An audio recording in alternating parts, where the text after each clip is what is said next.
One of the questions that I get most, and we get sent in on emails to the Bass Doctor all the time, is how do I get started tournament fishing? Well, the truth is it's actually pretty simple. We're helping Angler's Dream made a donation.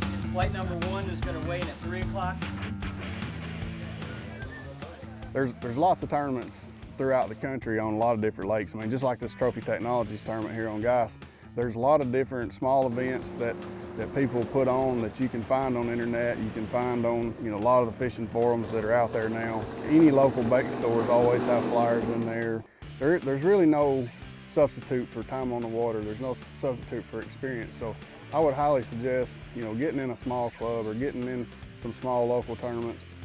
Something like this Trophy Technologies event here on Geist is a perfect example of an entry-level tournament that you can come and earn some experience in.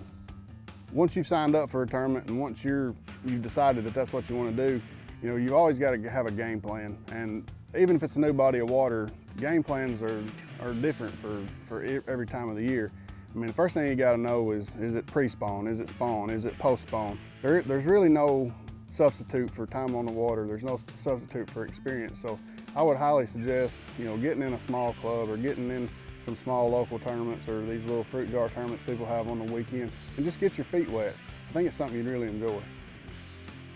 One thing I would highly recommend as far as breaking down a lake is don't try to break down the whole lake at one time. Pick you out an area, pick you out, a 2-3 mile stretch of that area, go into that area, decide, from that point what the fish are doing. Just figure out what you can catch fish on in a certain smaller location on the lake. Then you can take that pattern and duplicate it throughout the rest of the water. If you really enjoy bass fishing and you do have that competitive streak, then I think tournament fishing is something that you would really enjoy, something you need to look into. But for right now, let's go back fishing.